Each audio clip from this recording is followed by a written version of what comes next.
Hello les gens, asseyez-vous, on va parler. Le HCDLS, c'est l'occasion d'aborder des sujets divers et de revenir sur les news gossip de la semaine.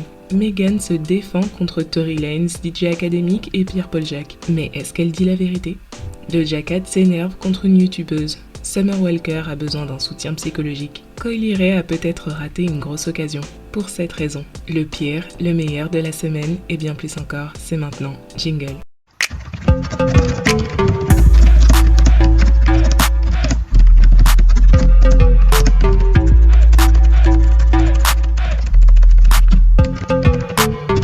Cette semaine, on était tous dévastés. Là d'ailleurs, je vous en parle, je suis pas bien. Car on apprenait qu'un featuring entre Nicki Minaj et une énième nouvelle artiste avec un peu de buzz ne va peut-être pas se faire. Un jour sur Clubhouse, le père de Coi Leray, Benzino, a balancé l'info comme quoi Nicki et Coi préparaient un feat ensemble, qui allait bientôt sortir. Coi Leray, c'est cette petite chanteuse ou rappeuse qui est en train de percer petit à petit. Elle a quelques succès au niveau musical et voilà quoi, elle fait son chemin. Cette année, elle est censée sortir son premier album et il y a plus ou moins une grosse attente dessus. La rumeur de Benzino, c'est que Nicki a un feat sur l'album de Coi Leray. Entre parenthèses, vous trouvez peut-être bizarre que le père de Coi Leray parle sur Clubhouse et que quelqu'un l'écoute, mais c'est parce que de base, c'est lui, Benzino, qui est connu dans l'industrie. Il a été longtemps à la tête du magazine hip-hop numéro 1 The Source. Mais par un enchaînement d'ego et de mauvaises décisions, il a fini blacklisté et ruiné. Aujourd'hui, c'est sa fille qui tente de percer dans la musique. Mais dès le départ, c'est-à-dire il y a à peine 2 ans,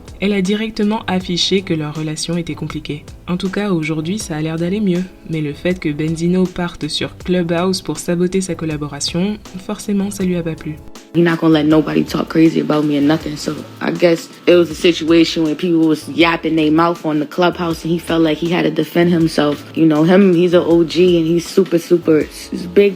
You know, back in the day, everybody knows my dad OG, but like I have to tell him I'm in the front right now. You know what I'm saying? Like Zeno gotta know he gotta play the bat, you know, gracefully, because it's my turn now. Daddy, I'm gonna need you to sit down. Grab you some popcorn, enjoy the show, and clap for me when it's time to clap for me. Alright, Daddy? Une relation compliquée, je vous dis. Mais Benzino s'en est voulu et il s'est publiquement excusé. Je veux juste m'excuser auprès de Coi, Nicki, tous les gens impliqués. Je ne pensais pas à mal, ni ne voulais offenser ou manquer de respect à qui que ce soit. Je peux faire mieux. C'est un business basé sur la confiance et je l'ai rompu. Je me sens très mal et triste. J'ai à 100% tort et cela n'arrivera plus jamais. Coi a tweeté « Chaque fois que je tourne la tête, il y a un truc diabolique qui arrive. » Et au final, même s'il s'est excusé, possible que Benzino ait ruiné la collaboration de Coi et Nicki, car elle a elle-même réagi à tout ça en disant « Je n'ai pas de collab à venir avec personne. Mode Onika. Je vous aime. » Donc, soit Nicki a dit ça pour brouiller les pistes et essayer de restaurer la surprise en attendant la sortie de l'album, soit elle a vraiment décidé d'annuler sa collaboration pour cette raison. Et ce serait pas bizarre. Regardez par exemple à l'époque, Beyoncé avait failli faire un son avec Cardi B, mais comme son ingénieur du son avait balancé l'info sur Instagram, ça a été annulé. Voilà, on verra bien quand l'album de Coi Leray sortira. Maintenant, place au drama. Le procès de Tory Lanez n'est toujours pas terminé. Et n'a en fait même pas vraiment commencé. Mais comme d'habitude, on a des épisodes dramatiques qui sortent par-ci par-là, chaque fois qu'il y a une update. On dirait que Megan s'enfonce de jour en jour. Là maintenant, c'est même pas asseyez-vous, c'est prenez un siège, parce qu'on va bien parler. Le gros de l'embrouille est entre Megan, Tory et DJ Academic. Mais en vrai, tout commence 1 ou 2 jours avant, quand Carl Crawford, le patron du label de Megan, 1501, fait un post sur Instagram. Comme vous savez, Megan essaye de sortir de son contrat avec son label depuis des années et elle est en procès avec eux. Cette semaine, Carl a posté des screens d'un article disant que son affaire avec Megan aurait été dissoute. Il fait le mec en description en disant un peu « Ouais, c'est ça qu'on veut, rendez-moi mon argent maintenant ». Du coup, les gens ont pensé que la justice n'a pas tranché en faveur de Megan dans son histoire de contrat soi-disant injuste. Mais en fait, c'est pas tout à fait ça. Et c'est là où le pétage de câble de Megan commence vraiment. Ce mec ne sait jamais ce qui se passe dans son business. L'affaire qui a été dissoute contre toi datait de quand tu ne voulais pas me laisser sortir de la musique. Tu as signé et m'as laissé sortir de la musique, donc il n'y a plus d'affaire. On est bel et bien toujours au tribunal et tu as toujours un procès sur le dos car tu me dois de l'argent. Je n'ai jamais été payée par 1501 de toute ma vie. Je fais de l'argent parce que je suis Megan Thee Stallion, un homme adulte qui veut me victimiser et manger sur mon dos et me faire passer pour la méchante sur internet parce qu'il sait que tous ces haters vont tout avaler. De base, je ne te parle même pas, espèce de vieux gars, car la vérité finit toujours par sortir. Ce FDP a mes accomplissements dans sa bio et n'a contribué à rien depuis 2018. Pas de temps de studio, pas de clip, pas un mot d'encouragement, rien. Même pas un vol en avion. Et il essaye de manger sur mon dos et m'attaquer sur internet. Ces FDP me lancent des pics toute la journée, mais quand je dis quelque chose, c'est moi le problème. Allez tous vous faire foutre. Voilà, comme ça c'est clair pour tout le monde. Card se défend quand même aussi de son côté, mais bon, nous ne victimisons personne. Voilà encore un autre mensonge et une autre version fabriquée par quelques-uns des meilleurs publicistes que vous pourriez rencontrer. Maintenant c'est quoi les vrais bails? Voilà, donc ça c'est l'introduction en quelque sorte. Comme ça vous comprenez l'état d'esprit de Megan. De 0 à 10, elle est quelque part à 9,7. Quelques jours après, on sait qu'une nouvelle audience dans l'affaire de Tory devait avoir lieu.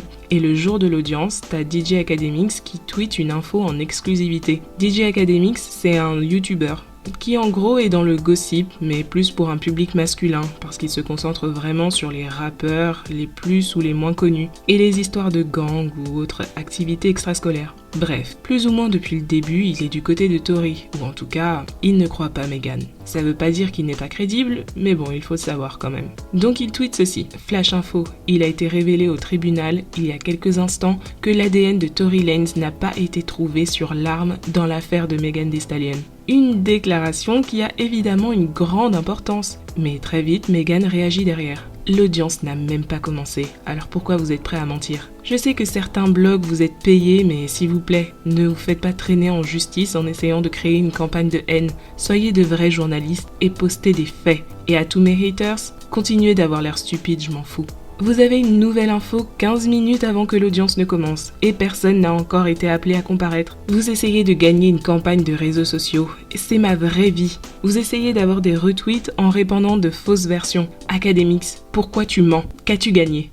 Entre parenthèses, vous voyez comment la discussion vire très vite à la menace de procès en évoquant une campagne de haine. Quand je vous disais que Tashake allait laisser des traces, non seulement les blogueurs sont à fleur de peau, mais surtout les célébrités ont l'impression de le tenir par les couilles avec ça. Bref, ensuite Juju on the Beat, celui qui produit les sons de Megan, a vite fait réagir pour la défendre. Les réseaux sociaux vous ont rendu complètement débile. Mais Megan était déjà sur sa lancée. Ce qui est encore plus grave, c'est que tout ça est public et personne ne s'embête à lire. La seule chose qui s'est passée à l'audience aujourd'hui, c'est qu'elle a été repoussée au 5 avril.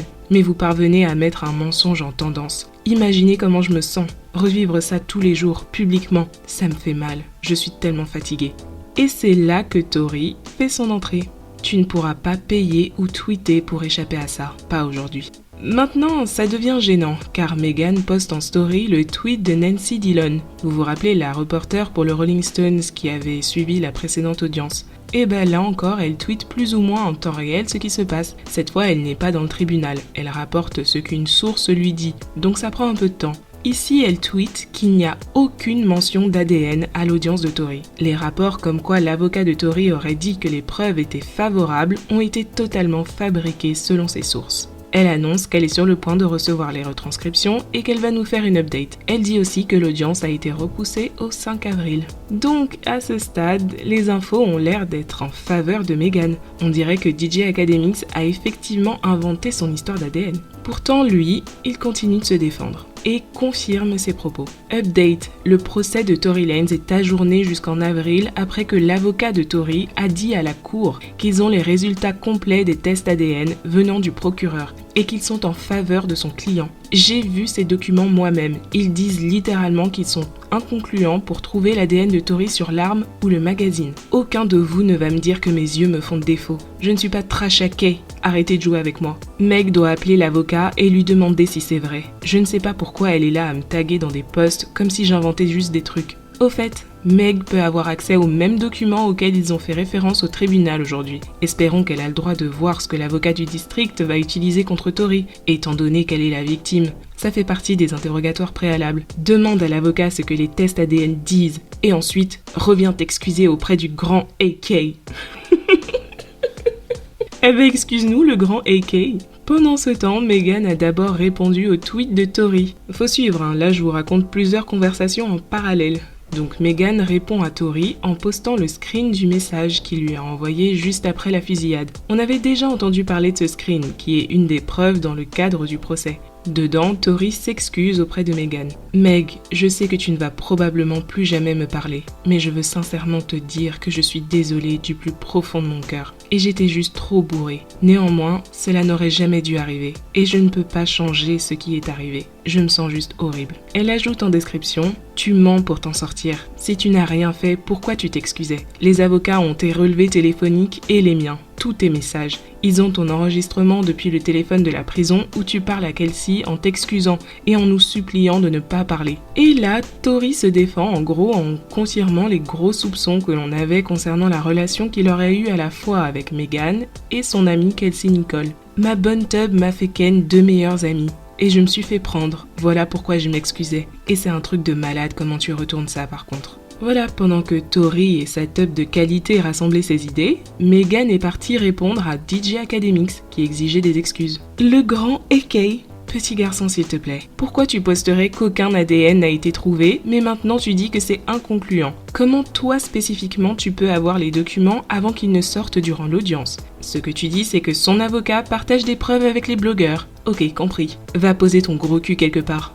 Et là, c'était trop pour Pardison, qui voyait sa meuf se faire mitrailler de tous les côtés. Il a aussi décidé d'intervenir. Oui, parce qu'entre parenthèses, apparemment ils sont toujours ensemble. Meghan ne le poste toujours pas sur les réseaux, mais il faut croire qu'ils sont toujours en couple. Tori, laisse ton téléphone. Faisons une rencontre, toi et moi, y a rien à discuter. Ne tweet rien d'autre. Viens me voir. Pardi, on a eu cette rencontre. Tu n'as rien fait. Avec un emoji qui baille ce gamin. Laisse tomber ton téléphone, grand bonhomme. Voilà, merci pour ta participation, Pardison. Du coup, Meghan était sur le point de répondre à Tori. Ken, 2 meilleurs amis. Mec, tu m'as tiré dessus. Tu sais que c'est pour ça que tu t'excusais. Tu continues de diffuser la version que moi et mon ami, on ne se parle plus à cause de toi. Et c'est pas vrai. Alors pourquoi vous vous parlez plus? Il suffit de le dire, c'est quand même dingue. Pourquoi est-ce que tu ignores la fusillade? Juste avoue que tu m'as tiré dessus. Parce que c'est clairement pas elle qui l'a fait et je ne me suis pas tiré dessus moi-même. Tu penses que c'est bien de me tirer dessus, puis de me harceler en ligne et de faire comme si c'était une bagarre de meufs chelous? Qu'est-ce qui ne va pas chez toi? Pendant ce temps, DJ Academics était en train de se chauffer dans un coin de sa chambre.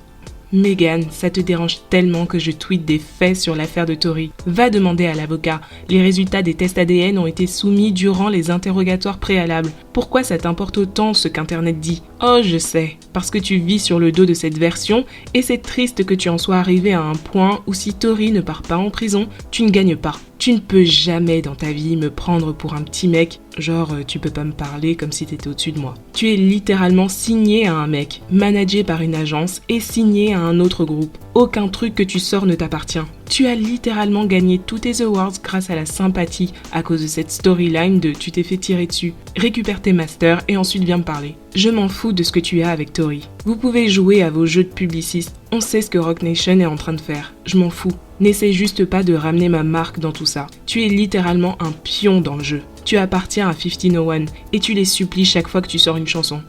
Sure, you can't get out your fucking contract with a nigga who you're saying you're working like a slave for. You the little girl in this shit. You a pawn. You can't put out music till the nigga sign off on it. Fuck is you talking about, Meg? You a peon in this shit. You got a sympathy award, a bunch of them. Now you trying to think you could stop it. Your fucking whole career is hinging on this shit falling your way.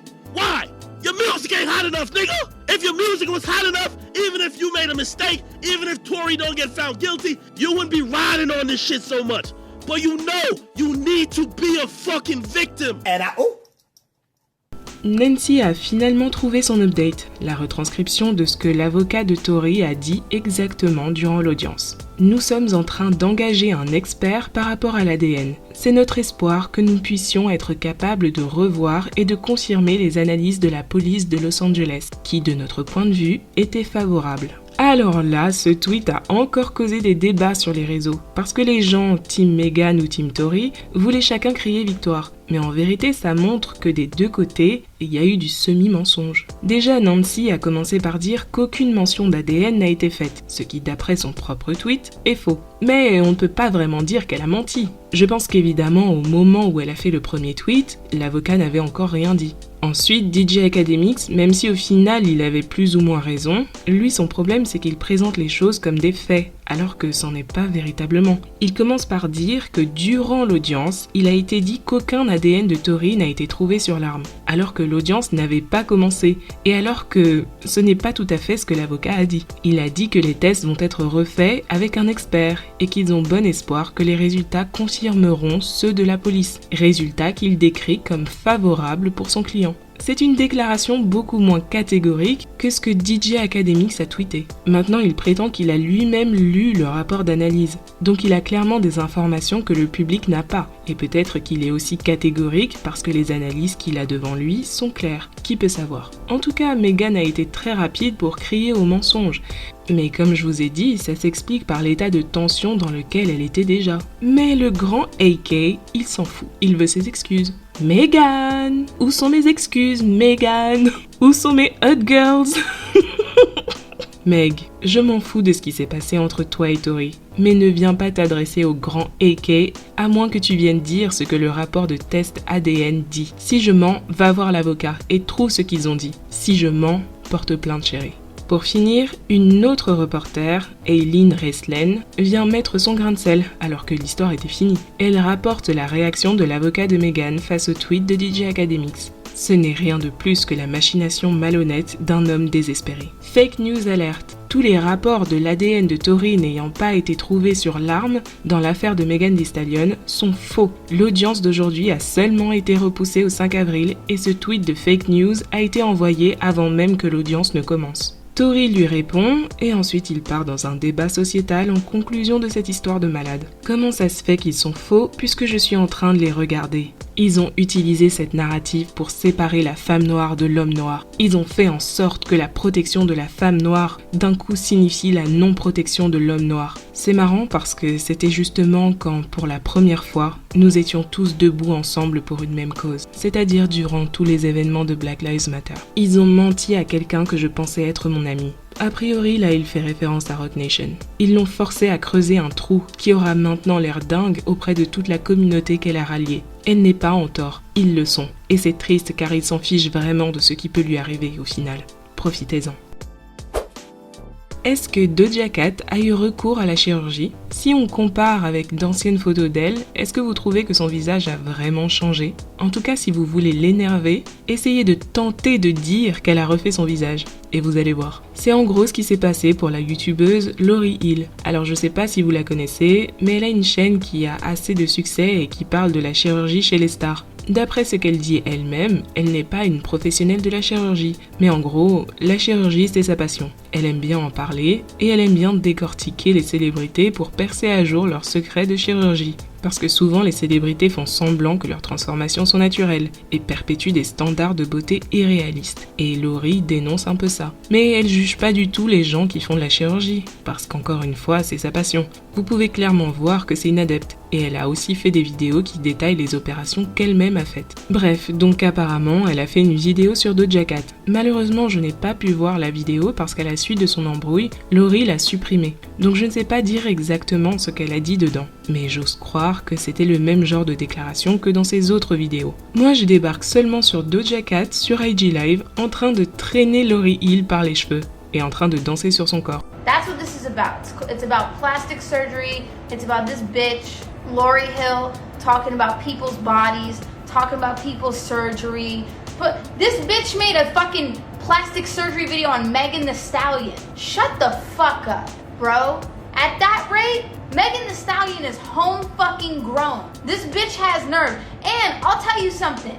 You want to sit there in your fucking chair talking about how this girl and this girl got this and that done? Bitch, look at you. You got work to do right now. And I won't say more. Let's go. Let's fucking go. Let's go. I'm pissed off, and a lot of people would say, you're mad because it's the truth, but fuck that. I'm mad because there's lies about me. That's what the fuck I'm mad about. So bitch, you really want to go? Let's go. She's doing it on purpose. By the way, before I get into this, you're welcome for the clout. It's not good clout, but it's clout. It's what you ask for. It's what you get when you make lies up about people, when you say shit about people. Bitch, I'll tell you one thing. I built my career off of my body and the way that my body looks and making my fans feel confident in the way that their body looks. And the moment that I start losing weight, bitches like you, Jack Skellington bitches like you, want to start talking about the way that I look. Yeah, I'm looking at you. Don't be afraid. Don't click out. Franchement, c'est chaud. Doja, elle est pas contente comme vous pouvez le voir. Et forcément, quand on est une célébrité et qu'on a une fanbase et qu'on vient insulter quelqu'un comme ça frontalement, ça libère un peu la parole dans sa fanbase. Donc les fans de Doja ont aussi commencé à insulter Lori salement. Mais Doja a quand même un peu essayé de la défendre en recentrant le problème. Quelqu'un a dit « Tu devrais parler plus ». Tout ce qu'elle fait, c'est afficher les gens en disant qu'ils ont fait de la chirurgie. Elle n'affiche pas les gens, elle invente juste des trucs. Quelqu'un d'autre dit qu'elle aille se faire foutre avec son sale cul. Tu es une meuf forte et riche, ne t'occupe pas de son cul de moche. Ne traite pas les gens de moches. Bon là, je sais pas si c'est du sarcasme de la part de Doja, puisque dans son live, Doja s'attaque elle aussi au physique de Lori. Mais bon, on va dire qu'elle a essayé de la défendre. Et puis si, comme cet utilisateur de Twitter, vous n'êtes pas content que Doja se soit exprimée, vous pouvez, je cite, lui sucer la tub. Voilà. Finalement, comme je vous disais, Lori a supprimé la vidéo et elle s'est excusée sur sa chaîne. Bonjour tout le monde. On m'a fait remarquer que Doja Cat a vu ma vidéo et j'ai partagé mon opinion sur les possibles interventions qu'elle a pu avoir. Elle a exprimé qu'elle s'est sentie blessée par la vidéo. Et comme mon intention n'a jamais été de blesser qui que ce soit, j'ai retiré la vidéo sans hésitation. Certains ont trouvé dommage qu'elle ait supprimé la vidéo, mais elle a répondu en commentaire que peut-être elle allait refaire une vidéo en prenant en compte les commentaires de Doja Cat. Jack Skellington bitches like you. Bah écoute, c'est super, je sais pas si elle va le faire. En tout cas, voilà, dites en commentaire ce que vous pensez de cette embrouille. Perso, je comprends tout à fait la réaction de Doja Cat, si on part du principe qu'effectivement elle n'a jamais fait de chirurgie et que tout est faux. C'est simple, personne n'a envie d'entendre des trucs faux circuler sur soi. Surtout que le cas de Doja Cat est particulier. Comme elle l'a dit entre deux insultes, son image repose en partie sur son côté ultra naturel. Elle fait des lives souvent sans maquillage et sans filtre, dans tous les sens du terme. Et puis elle a toujours montré sa confiance en soi et le fait qu'elle se sentait bien dans sa peau, même avant de maigrir. Et d'ailleurs, elle a dit que sa perte de poids s'est faite naturellement, car elle a un rythme de vie de folie avec le succès, et elle fait bien plus de sport. Donc si on découvre que Doja a fait de la chirurgie, ça la fait un peu passer pour une hypocrite. C'est pour ça que je comprends qu'elle soit énervée. Ceci étant dit, je trouve vraiment qu'elle a exagéré dans les insultes. C'était un peu injuste envers Lori Hill. Et même le genre de choses que Doja Cat a dit, ça montrait bien qu'elle ne connaît pas la chaîne de Lori, ou qu'elle l'a regardée de travers, je sais pas. Franchement, si vous parlez anglais, allez regarder par vous-même les vidéos de Lori. Moi, je la suis occasionnellement, et elle est toujours très claire sur le fait que c'est pas une professionnelle, que les choses qu'elle dit sont purement basées sur ses connaissances en chirurgie, et son avis personnel. Et puis surtout, je le répète, elle kiffe la chirurgie. Et elle a toujours été transparente sur les opérations qu'elle-même a faites. À vrai dire, elle a même une vidéo où elle donne des conseils sur les erreurs à ne pas faire en chirurgie, basées sur sa propre expérience. Maintenant, est-ce qu'elle peut se tromper ? Oui, sans doute. Mais à partir du moment où elle est transparente sur la nature de ses connaissances et qu'elle parle à un niveau hypothétique, je vois pas le problème. Pour Doja Cat, je sais pas ce qu'elle a dit, faudrait que je vois. Mais là, comme ça, je dirais pas qu'elle a fait de la chirurgie. Et perso, je suis pas du tout dans les histoires de « Oh non, il faut pas parler du corps des stars, qu'elles aient fait de la chirurgie ou non, ça nous regarde pas ». Moi, je suis pas dans ça. Si on te démasque, on te démasque. Et puis y a quoi ? Si tu veux pas qu'on sache ce que t'as refait, il faut venir en burqa sur le tapis rouge. Bref, dites ce que vous en pensez. On termine avec le sketch de la semaine. Vous saviez que Summer Walker fait du stand-up maintenant ? Elle s'est produite en concert, retranscrit avec Amazon pour chanter son dernier album. Elle a invité des danseurs, Saucy Santana, Sukihana, c'était tout en raffinement et en délicatesse. Et du coup, elle a chanté ses chansons. Mais vous savez que tout son dernier album a été inspiré de son histoire avec le producteur London on the Track. Elle s'est mise avec lui alors qu'il avait déjà 3 baby mamas, et elle a fait un gosse avec lui. Et après une succession de dramas et d'embrouilles avec cette nouvelle famille, et des infidélités, Summer et London se sont séparés. Environ 10 minutes plus tard, Summer a fait un travail sur elle-même et elle a refait sa vie avec Larry. Vous vous rappelez le nom qu'elle a tatoué sur son visage. Tout va bien donc. Pourtant, elle a décidé de ne pas chanter certaines chansons lors de son concert et elle a voulu expliquer pourquoi. Okay. I cannot sing that song, but I just wanted to talk to y'all for a second. For anybody who came here and was like, oh, She didn't do Reciprocate, she didn't do Circuit, she didn't do Section 33. I didn't do a lot of songs from the new album. I want you to know that, you know, this shit is real. Like, I write a lot of my stuff. And, you know, it's still a fresh wound. My baby, she not even 1 yet. And I ain't got time to be up here singing that shit, crying in front of y'all. So I sang what I could. And I hope that y'all still enjoy the show. Non mais vraiment, vos célébrités Next Generation, moi je peux pas. Si elle a un public et des gens qui viennent mettre de l'argent dans sa musique, tant mieux pour elle, je vais pas rager, mais perso ça me dépasse. Donc si je comprends bien, chanter tes chansons devant un public c'est trop d'émotion, mais par contre quand tu ramasses ton chèque pour les ventes de stream, là ça va, tu le vis bien. Sans parler du fait que le public présent a lui aussi payé pour t'entendre chanter. Franchement c'est trop pour moi. Payer une place de concert et se déplacer pour l'avoir en doggy style sur Sukihana ou performer ses chansons en bikini en position statue et qu'au final elle chante pas ses meilleures chansons parce que c'est trop dur pour elle. C'est bon frère. Quand elle a fait son tatouage, elle a dit qu'elle était plus heureuse que jamais, qu'elle avait guéri et qu'elle était passée à autre chose. Mais apparemment, c'était pas vrai. Il faut croire qu'elle est toujours pas over it. Qui a abusé cette semaine? Qui a l'air plus coupable avec chaque nouveau tweet? Qui doit aller s'asseoir quelque part? Qui doit commencer une thérapie? Vous avez voté et... on n'est pas encore près d'avoir le fin mot de cette histoire, mais en attendant, Megan Thee Stallion est le clown de la semaine, après son mythique clash avec Tory Lanez et DJ Academics. À ce stade, elle doit vraiment avouer aux gens les raisons exactes de la dispute avec Tory et avec Kelsey avant la fusillade, avant de perdre définitivement le soutien des gens. On se retrouve la semaine prochaine pour un nouveau SCDLS. Vous pouvez voter dès le samedi dans l'onglet Communauté pour élire le clown de la semaine. Dites en commentaire ce que vous pensez de la vidéo et si vous êtes d'accord avec le résultat. Allez, on se parle en commentaire.